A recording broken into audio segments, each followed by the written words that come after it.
श्री सद्गुरुनाथ महाराज की जय. ओम नमः शिवाय. परमपूज्य आईकृत सिद्धारूढ वैभव बेल दुसरा. ओम नमः शिवाय. सिद्धप्पांची लहानपणापासून उदास वृत्ती होती. इतर मुलाप्रमाणे खेळात त्यांचे मन बिलकुल रमत नसे. खाण्याच्या बाबतीत देखील कोणत्याही प्रकारे त्यांचा हट्ट नसे. अंगाला कपडे घातले की लगेच ते काढून टाकीत असत. मातोश्रीने कधी कधी कौतुकाने त्यांना दागिने घालू जावे आणि त्यांनी नको म्हणून ते फेकून द्यावे असे घडे. विभूती मात्र अत्यंत आवडीने ते अंगाला लावून घेत असत. निवृत्ती, ज्ञानदेव, सोपान, मुक्ताबाई, नामदेव, जनाबाई, माणिक प्रभू, बसवेश्वर या सर्वांचे पण लहानपणापासूनच मन विरक्त होते. कित्येकांना एखाद्या क्षुल्लक कारणानेही वैराग्य उत्पन्न झालेले आहे.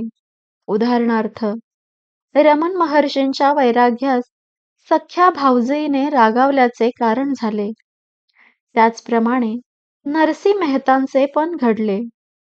नरसी मेहता यांचे गाव जुनागड हे होय. त्यांचे लहानपणीच आई वडील निवर्तल्यामुळे चुलत बंधूंनी त्यांचा प्रतिपाळ केला. त्यांचा स्वभाव अतिशय खेळाडू होता. एके दिवशी भर दुपारी विटीदांडू खेळून ते घरी आले आणि वहिनी, मला फार तहान लागली आहे, थोडे पाणी प्यायला द्या असे म्हणाले. तेव्हा ती शेजारणीला उद्देशून म्हणाली, काय पोरटे द्वाड आहे बाई, शिक्षणाकडे मुळीच लक्ष नाही. तिन्ही त्रिकाळ जेवणे, खेळणे, गावभर फिरणे याखेरीज कपाळकरंट्याला काहीच सुचत नाही. जन्मल्याबरोबर आई बापानं मारलं न उद्या जर लग्न केलं तर याच्या नावे बायको रडत बसेल. भाऊजईचे हे शब्द नरसींच्या हृदयास बाणासारखे खोचले. त्याच क्षणी त्यांनी गृहत्याग केला. बिल्वमंगल यास वैशेचे बोलणे वैराग्यास कारण झाले. बहिरम भटाला वैराग्यास बायको कारणीभूत झाली. त्याचप्रमाणे तुलसीदास देखील बायकोच्या बोलण्यानेच विरक्त बनले. तुलसीदासांना बालपणातच संत संगती लाभली होती. त्यामुळे सहजच त्यांना राम नामाचा छंद लागला. पण लग्नानंतर मात्र त्यांना रामाचा पूर्ण विसर पडला. त्यांना पत्नी एक क्षण देखील दृष्टीआड झालेली खपत नसे. त्यांच्या पत्नीचे नाव रत्नावली असून ती मोठी रामप्रेमी होती.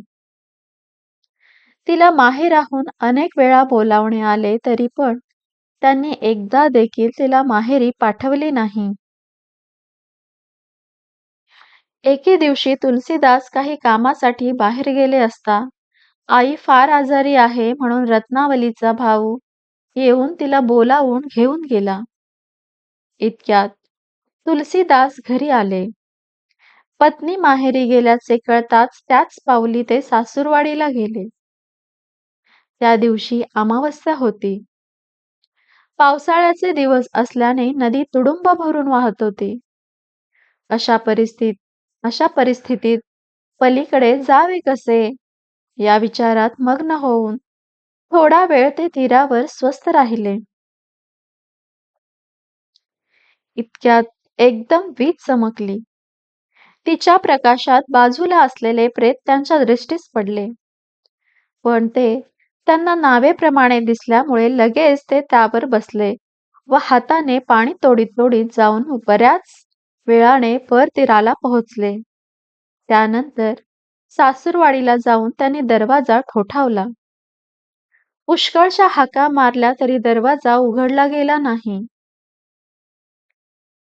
जेव्हा त्यांनी वर पाहिले तेव्हा त्यांना माडीवरची खिडकी उघडी असून तिथून एक दोरी लोंबत आहे असे दिसले. कदाचित दोरीच्या सहाय्याने वर यावे म्हणून आपणाकरिता बायकोने मुद्दाम दोरी सोडली असावी असा त्यांनी समज करून घेतला आणि त्या दोरीला धरून ते वर चढले. वास्तविक ती दोरी नसून तो साप होता. इतक्यात रत्नावली खडबडून जागी झाली. पतीला पाहताच ती अत्यंत लज्जित झाली. लागलीच जरा रागाचा आव आणून तिरस्कारपूर्वक ती म्हणाली, प्राणनाथ, आपण माझ्या मागोमाग धावत येथवर आलात याबद्दल आपणास काहीच वाटत नाही का? सर्व समर्थ प्रभूला विसरून अशा या नकली प्रेमाच्या मागे आपण लागलात. या हाडामासांच्या माझ्या देहावर जितके आपले प्रेम आहे, तितके जर श्रीरामावर जडेल तर आपण धन्य व्हाल. हा देह क्षणभंगूर आहे. याच्या नादी लागून आजवर कोणी सुखी झाला असे एकही उदाहरण नाही. असे असता चिरंतन सुखाचा मार्ग लाथाडून माझ्या या हाडामासाच्या पिंजऱ्याचे तुम्ही ध्यान करीत आहात, हे मोठे दुर्दैवच आहे, असे मी समजते. अहो, हा देह कायमचा तुमचा सोबती नाही, हे पक्के ध्यानात ठेवा. केव्हा ना केव्हा तरी स्मशानात जळून जाणाऱ्या अशा या फसव्या देहावर विश्वासून शेवटी आपले अकल्याण करून घेण्यापेक्षा अनन्य भावाने रामाचे ध्यान करू लागा. रत्नावलीच्या या वाक्याने तुलसीदासांच्या वृत्तीत एकदम पालट पडला. त्याच क्षणी ते तेथून निघाले. भानुदासांना वडील रागावल्याचे कारण होऊन वैराग्य प्राप्ती झाली. गौतम बुद्ध जगातील जीवन कलह पाहून सावध झाले. एके दिवशी सृष्टी सौंदर्य निरीक्षणार्थ वडिलांबरोबर घोड्यावरून जात असता बाजूच्या शेतात एक शेतकरी आपल्या बैलाच्या पाठीवर सटासट आसूड मारून नांगर हाकीत होता. बिचारा बैल मुकाट्याने तो त्रास सहन करीत आपले काम करीत होता. हे पाहून गौतमाला अत्यंत खेद झाला. तत्पूर्वी त्याला दुःख म्हणजे काय याची तिळमात्रही कल्पना नव्हती. त्यानंतर एकीकडे एक सरडा मुंग्यांना पटापट मारून खात असल्याचे दिसले. पुढे गेल्यावर एका वारुळातून एक साप आला आणि त्याने त्या सरड्याला खाऊन टाकले.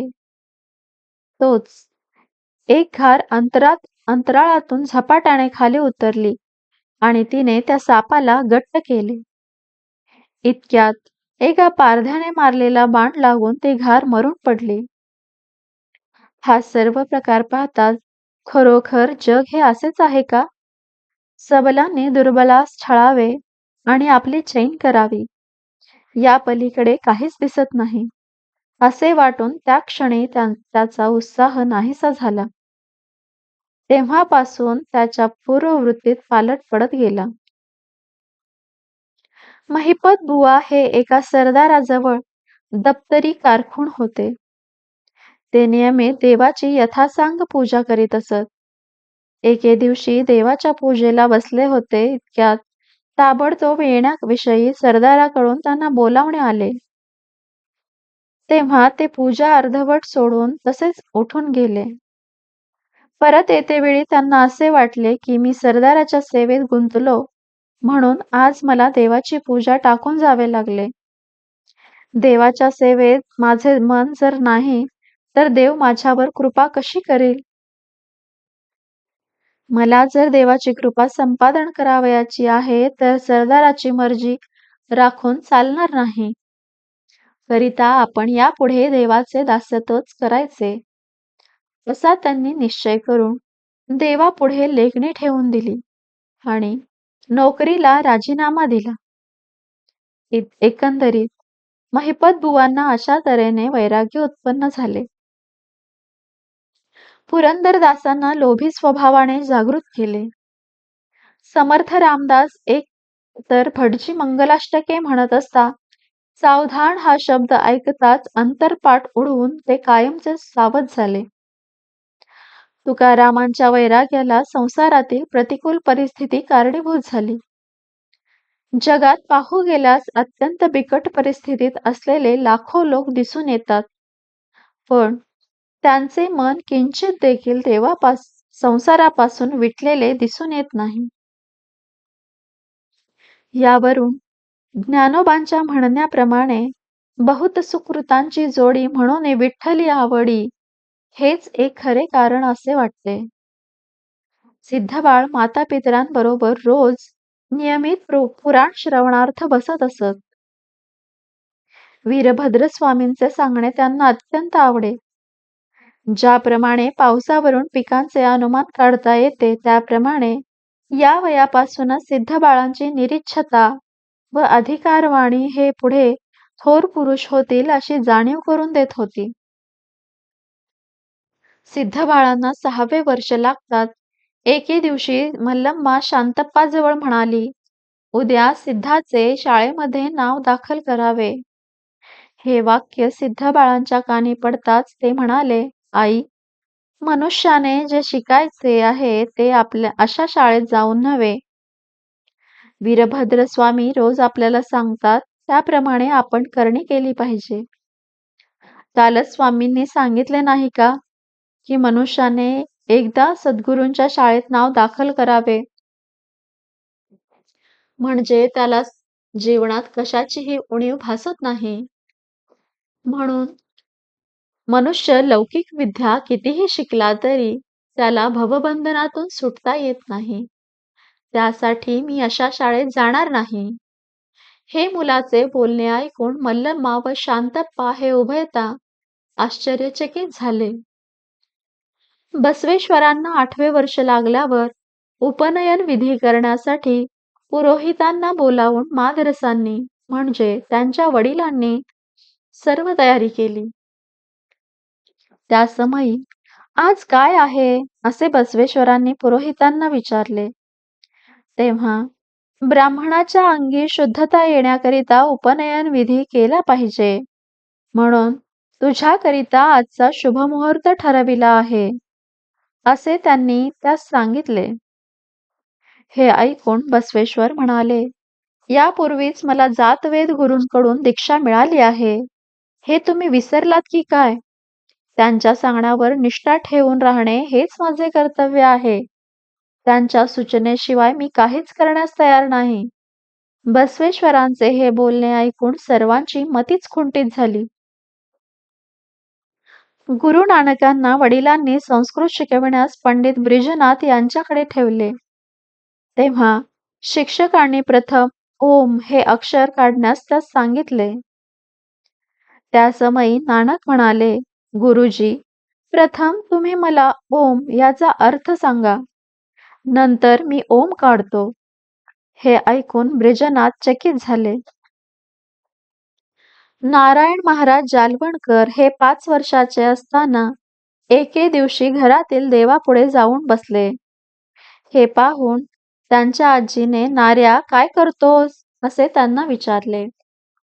तेव्हा देवाने दर्शन द्यावे म्हणून मी त्याची करुणा भाकीत आहे, असे त्यांनी उत्तर दिले.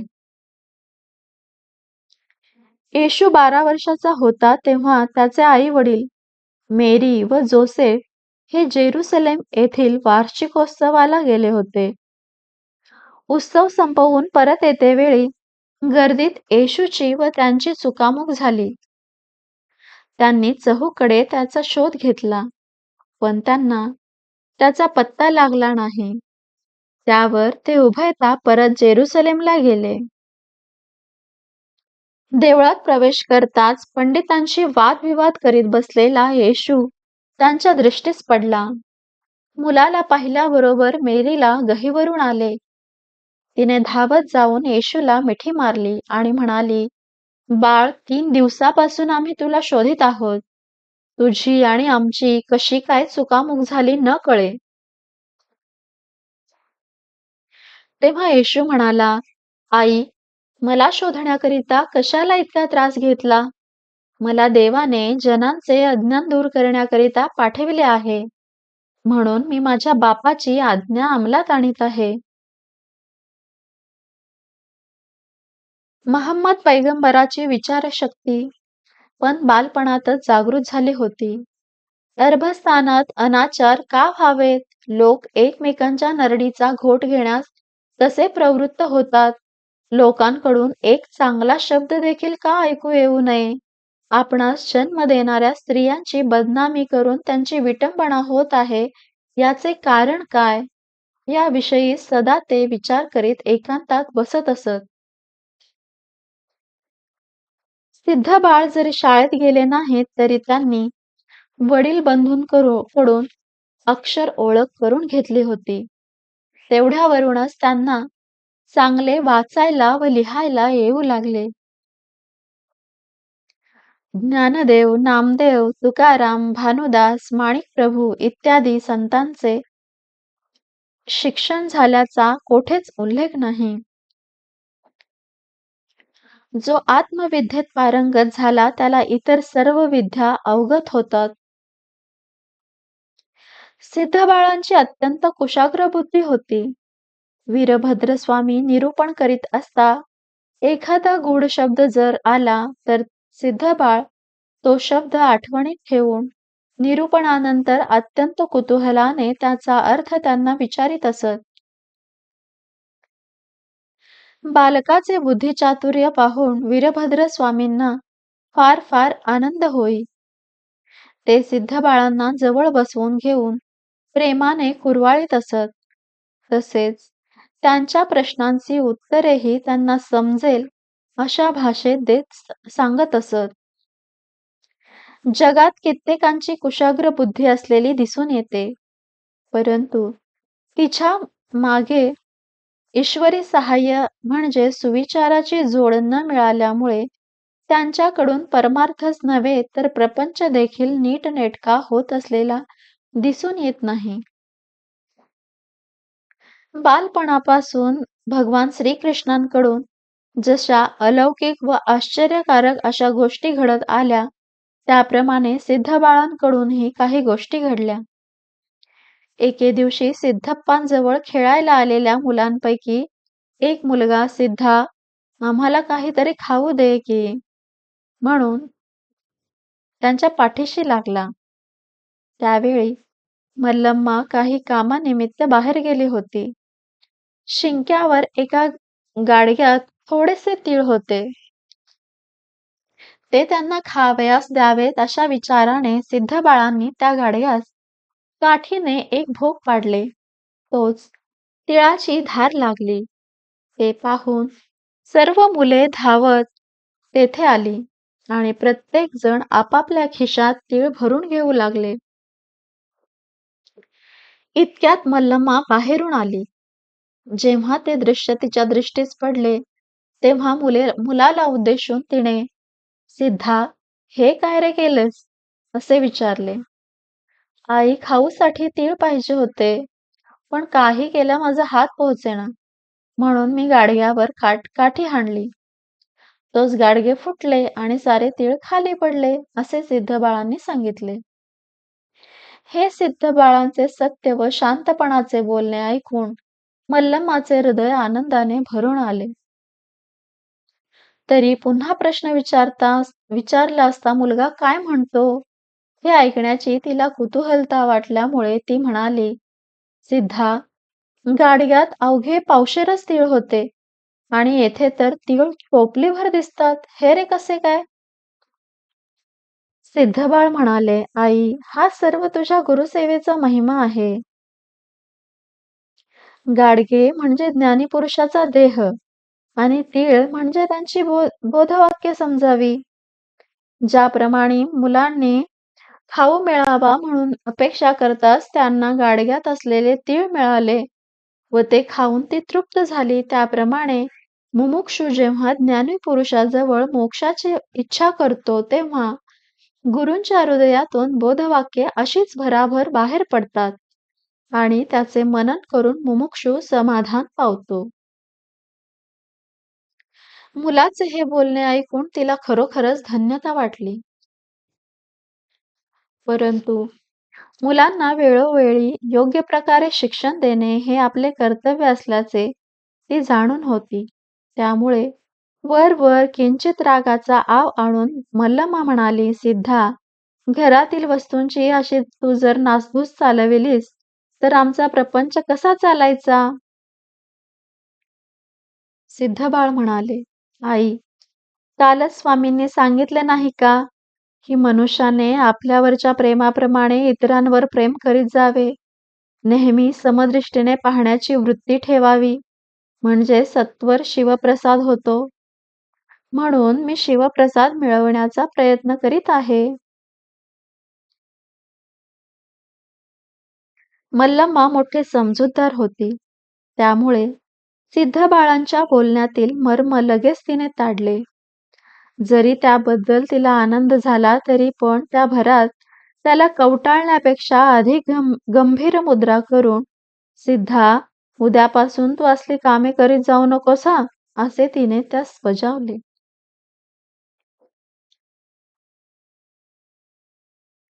एके दिवशी सिद्धबाळ खेळता खेळता चरावयास सोडलेल्या घरच्या म्हशीजवळ जाऊन उभे राहिले आणि सवंगड्यांना म्हणाले, "मी आता या हत्तीवर बसणार आहे. तेव्हा एक एक जण एक एक वाद्य वाजवीत माझ्याबरोबर चला. आपण गावभर मिरवून येऊ." तोच प्रत्येकाने हातात एक एक काठी घेतली व तरतऱ्हेचे ध्वनी काढीत ती मुले रस्त्याने जाऊ लागली. थोडेसे पुढे गेल्यावर म्हैस काही केल्या जागची हालेना. तेव्हाच सिद्धबाळ चटकन खाली उतरले आणि रागाने म्हणाले, "पुढे जात नाहीस तर मर जा." तोच म्हैस निचेष्टित होऊन खाली पडली. ही वार्ता मल्लम्माच्या कानावर जाताच ती धावत तेथे आली आणि आपली म्हैस मेली म्हणून मोठ्याने गळा काढून रडू लागली. ते पाहून सिद्धबाळ म्हणाले, "आई, तुला म्हैस पाहिजे आहे ना? तर मग तू इतके दुःख कशाला करतेस? ही पहा तुझी म्हैस उठली." असे म्हणून सिद्धबाळांनी शिवनामाचा उच्चार करीत म्हशीच्या अंगावरून हात फिरविला. इतक्यात म्हैस पूर्ववत उठून उभी राहिली. माणिकप्रभूंचे पण लहानपणापासूनच दिव्य सामर्थ्य प्रगट होऊ लागले होते. एके दिवशी माणिकप्रभू काही मुलांबरोबर गोट्या खेळीत असता एक माळीण पाटीत आंबे घेऊन विकावयास चालली होती. तिला उद्देशून, "ए बाई, मला आंबे देशील का? जितके आंबे देशील तितकी तुला मुले होतील," असे प्रभू म्हणाले. ते ऐकून ती बाई तेथेच थबकली, कारण तिला मुले नव्हती. त्यामुळे मुलांच्या आशेने ती परत फिरली आणि 11 आंबे प्रभूंना देऊन तुझी वाणी गोड हो, असे म्हणाली. दुसरे वर्षीच तिला मुलगा झाला. पुढे क्रमेण तिला 11 मुले झाली. गारुड्याचा खेळ पाहून जसे त्याच्या आप्तेष्टांना आश्चर्य वाटत नाही, त्याप्रमाणे सत्पुरुषांकडून घडत असलेले चमत्कार पाहून त्यांच्या आप्तेष्टांनाही नवल वाटत नाही. श्रीकृष्णाची बाललीला पाहून नंद यशोदा यांना कुठे काय वाटले होते? एक क्षणभर वाटले तरी दुसऱ्या क्षणाला त्याचा त्यांना पूर्ण विसर पडे. जीवनात प्रत्येक माणसाला परमेश्वर शक्तीचा पावलोपावली जरी अनुभव येत असला तरी पण मायेच्या आवरणामुळे नेहमी त्याची जागृती राहत नाही. मल्लम्माला सिद्धबाळांच्या करणीबद्दल विशेष काही वाटले नाही. याचे कारण हेच होय. एके दिवशी सिद्धबाळ काही सवंगड्यांना बरोबर घेऊन स्नानार्थ गावातील सरोवराकडे गेले. आपले स्नान उरकून परत येता येता त्यांनी देवदत्त नावाच्या एका मुलाला खोल पाण्यात बुडविले आणि आपण इतर सवंगड्यांसह ते वर आले. त्यावर त्यातील काही मुले भूक लागली म्हणून घरी परतली. काही मुले मात्र सिद्धाबरोबरच जाऊ असे म्हणून थांबली. सिद्धबाळ त्या सरोवराच्या काठी असलेल्या एका झाडाच्या सावलीत बसले आणि मुलांना गोष्टी सांगू लागले. मुले गोष्टी ऐकण्यात रंगून गेली. त्या मुलांनी देवदत्त पाण्यात बुडल्याचे वर्तमान सांगितल्यावरून त्याची आई रडत रडत सरोवराकडे आली. तिला पाहताच सिद्धबाळांच्या जवळ बसलेली मुले आपल्यावर आळ येईल या भीतीने चहूकडे लपली. सिद्धबाळांना उद्देशून ती बाई, "अरे सिद्धा, माझ्या देवदत्ताला तू कोठे दडवून ठेवलेस? बऱ्या बोलाने आत्ताच्या आत्ता माझ्या मुलाला आणून दे. माझ्या बाळाला पाण्यात पाण्यात बुडविलेस आणि वर डोळे मिटून संभावितपणा दाखवितोस होय. असे म्हणून संतापाच्या भरात ती त्यांना वाटेल तशा शिव्या देऊ लागली.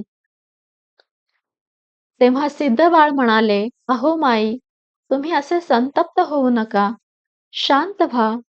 मोहामुळे बद्ध झालेल्या जीवाला मोहजालातून ओढून काढून ज्ञानोपदेशाच्या योगे करून देहाभिमानापासून मुक्त करणे हे स्वस्वरूपाची ओळख करून देऊन त्यास ब्रह्मानंदात बुडविणे हे सद्गुरूंचे काम आहे. तशातलाच हा प्रकार आहे असे समजा. ती म्हणाली, पुरे कर तुझा वेदांत. तुझा वेदांत ऐकायला मी येथे आलेली नाही. माझ्या मुलाला मारून टाकलेस आणि वर मोठमोठ्या गोष्टी सांगतोस होय. सिद्धबाळ म्हणाले, माई, तुमचा मुलगा सुखरूप आहे. तुम्ही तिळमात्रही शोक करू नका. क्षणभर शिवस्मरण करीत स्वस्थ बसा. म्हणजे शिवकृपेने सुखरूपपणे देवदत्त तुम्हाला येऊन भेटेल. इतके बोलून सिद्धबाळांनी तळ्याच्या काठावरून देवदत्ता अशी हाक मारली. तोच पाण्यातून हसत हसत तो वर आला.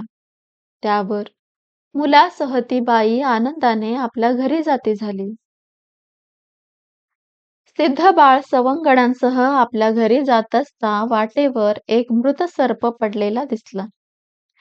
त्याला पाहून मुले साप साप म्हणून पळायला लागली. तेव्हा सिद्धबाळ म्हणाले, अरे, तुम्ही भीता कशाला? तो साप जिवंत नाही. चला पाहू मुकाट्याने माझ्या बरोबर. तरी काही मुले भीतीने थरथर कापू लागली. त्यांना उद्देशून सिद्धबाळ म्हणाले, अरे, एवढे थरथर कापायला झाले काय तुम्हाला? मेलेला साप कधी चावत असतो का? तेव्हा सोम म्हणाला, सिद्धा, तुझ्यासारखे आम्ही धैर्यवान आहोत कोठे? त्यावर सिद्धबाळ आपल्या घराकडे वळले व मुलेही आपापल्या घरी गेली. मुले मृत सर्पाला पाहून घाबरली. यात काही नवल नाही, कारण साप जिवंत नसून मेलेला आहे याची जोवर पक्की खात्री झाली नाही तोवर भीती वाटणे साहजिकच आहे. हा दिसणारा पसाराही मृत सर्पाप्रमाणेच आहे. तरी पण त्याच्या असत्यतेबद्दल पूर्ण खात्री न झाल्यामुळे त्यापासून मनुष्याचे ठिकाणी हर्ष खेदादी विकार उत्पन्न होतात. यालाच भवारण्य, माया नदी, भवसागर, विस्मृती, भ्रम अशी नावे दिली गेली आहेत. हा भ्रम घालविणे अत्यंत कठीण आहे. केवळ जटाधाडी वाढविल्याने, भस्मलेपनाने किंवा व्रतवैकल्ये, दानधर्म, तीर्थाटन अगर अन्य कोणत्याही साधनांनी हा भ्रम जात नाही. भ्रम म्हणजे आंतरिक तळमळ होय. करिता ती घालविण्यासाठी गुरुकृपेचीच आवश्यकता आहे. नारायण डोह या गावी सांगदेव नावाचे एक मोठे विद्वान राहत होते. त्यावेळी भारतवर्षात त्यांच्या तोडीची दुसरी कोणीच व्यक्ती नव्हती. त्यांनी जटा दाढी वाढविली होती. ते हठयोगी होते. त्यांच्या जवळ साधनाभ्यासाकरिता कित्येक जण येऊन राहत असत. ते एका घटकेत मठात समाधी लावून बसलेले दिसले तर दुसऱ्या घटकेला पर्वतावर असावयाचे. कधी कधी डोंगराच्या कड्यावरून उडी मारणे, जलस्तंभ करून चार चार तास पाण्यात बसणे असे ते करीत असत. त्यांची ही कीर्ती दूरवर पसरली होती. आपल्या अंगी अतुल सामर्थ्य आहे अशी त्यांनी स्वतः समजूत करून घेतल्यामुळे ते गुरुचरणी नम्र झाले नव्हते. योगबळाने जरी त्यांनी 1400 वर्षे आयुष्य वाढविले होते तरी आत्मज्ञान नसल्याने त्यांचे जीवन रखरखीतच होते. एके दिवशी चांगदेवांना कोणी सांगितले की अलकापुरी येथे ज्ञानेश्वर म्हणून एक थोर व्यक्ती राहते.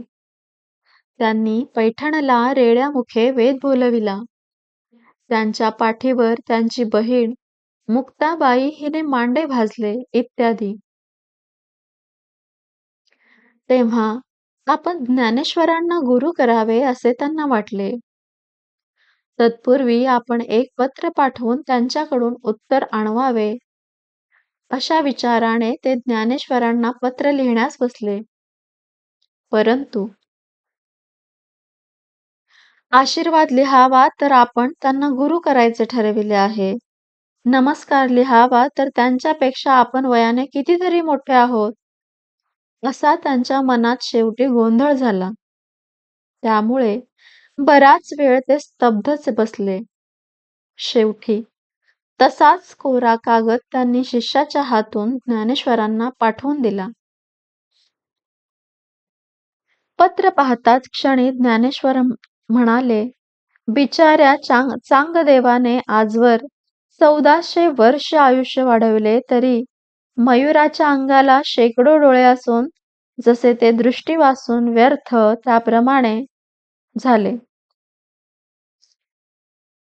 14 विद्या 64 कलेत निपुण असूनही आत्मानुभव नसलेल्या चांगदेव अद्याप कोरा तो कोराच आहे.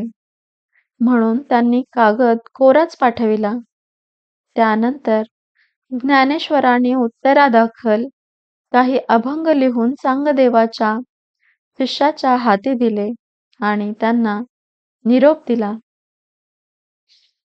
तो कागद चांगदेवांच्या हाती देऊन शिष्य म्हणाला, महाराज, काय त्या पुरुषांचे ज्ञान, किती नम्रता, किती क्षमाशीलता.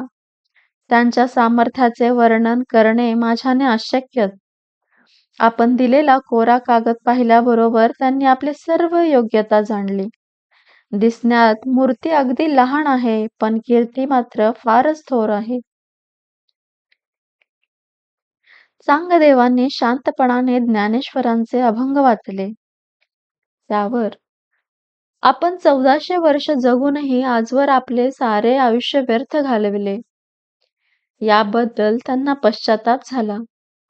या उपर तरी दुराभिमानाचा त्याग करून गुरुला शरण गेले पाहिजे अशा विचाराने मंत्रतंत्रादी इतर विद्येकडे दुर्लक्ष करून लगेच ते आळंदीस जाण्यास निघाले. पण गुरुदर्शनाला जात असता अत्यंत नम्रपणाने जावयाचे असते हे त्यांच्या लक्षात आले नाही. त्यामुळे ते व्याघ्रारूढ झाले आणि हातात सर्पाचा चाबूक घेऊन 1400 शिष्यगणांसह झांज, टाळ, शंख, मृदुंग इत्यादी वाद्यानिशी ते जाऊ लागले. शिष्यगणातही कोणी घोड्यावर, कोणी बैलावर, तर कोणी रेड्यावर बसले होते. गुरुदर्शनाची तळमळ तीव्र नसल्यामुळे वाटेत मुक्काम करीत करीत आळंदीला 3ऱ्या दिवशी ते जाऊन पोहोचले. ती सकाळची वेळ असून त्यावेळी निवृत्तीनाथ, ज्ञानदेव, सोपान आणि मुक्ताबाई ही चारी भावंडे एका पडक्या भिंतीवर ऊन पाळी घेत बसली होती. निवृत्ती म्हणाले, ज्ञानेशा, चांगदेव येत आहे असे वाटते. करिता आपण सामोरे जाऊ. तेव्हा ज्ञानेश्वर भिंतीस उद्देशून म्हणाले, चल बाई तू. तोच निर्जीव भिंत एखाद्या हत्तीप्रमाणे चालू लागली. ते पाहताच चांगदेव एकदम अभिमानगळीत झाले. त्यांनी हातातील साप फेकून दिला आणि वाघावरून उडी टाकून ते ज्ञानेश्वरांना शरण गेले. पुढे ज्ञानेश्वरांची कृपा संपादन करून ते कृतकृत्य झाले. सिद्धबाळांचे वय जरी लहान होते तरी त्यांनी नियमित व आवडीने वीरभद्र स्वामींकडून पुराण श्रवण केल्यामुळे आपण कोण, कोठून आलो, आपले कर्तव्य काय, आपले जावयाचे शेवटचे स्थान कोणते हे शक्यतो लवकर सद्गुरूला शरण जाऊन समजून घ्यावे. एक वेळ सद्गुरूंची कृपा संपादन करून आपण कृतकृत्य व्हावे अशी त्यांना तळमळ लागली. एखादा मुलगा स्वप्नातील सुखात गर्क होऊन निजावा आणि त्याच्या वडिलांनी "राम्या, उठ, आज शनिवार आहे, शाळेला जायचे आहे ना" असे म्हणून त्याला उठवावे आणि त्याने खडबडून जागे व्हावे. त्याप्रमाणे सुप्त स्थितीत असलेली सिद्धबाळांची ज्ञानलालसा वीरभद्र स्वामींच्या बोधाने खडबडून जागी झाली. उन्हाळ्याच्या दिवसात माळ जमिनीवर गवताचे एक देखील बी पडलेले दिसत नाही. तेच पाऊस पडला की त्या जागी गवत तरारून उगवते. त्या अर्थी त्या जागी गवताचे बी आधी होतेच हे जसे सिद्ध होते, त्याचप्रमाणे सिद्धबाळांच्या ठिकाणी आधीपासून ज्ञानलालसेचे बी सुप्तपणे होते, म्हणून त्यांच्यावर सत्सहवास व सत्शास्त्र श्रवणरूप पाणी पडताच ते रुजून त्यास वैराग्यरूपी अंकुर फुटला. एके दिवशी सिद्धबाळांनी मोक्षप्राप्तीबद्दल वीरभद्र स्वामींना प्रश्न केला असता, मोक्षप्राप्तीसाठी मार्गदर्शन करावयाचा माझा अधिकार नाही. त्यासाठी ब्रह्मनिष्ठ गुरूकडूनच चालना मिळावी लागते, असे त्यांनी सांगितले. तेव्हापासून ब्रह्मनिष्ठ गुरु कोण भेटेल आणि आपण कधी कृतकृत्य होऊ, असा सिद्धबाळांना ध्यास लागला. ओम नमः शिवाय. श्री सद्गुरुनाथ महाराज की जय.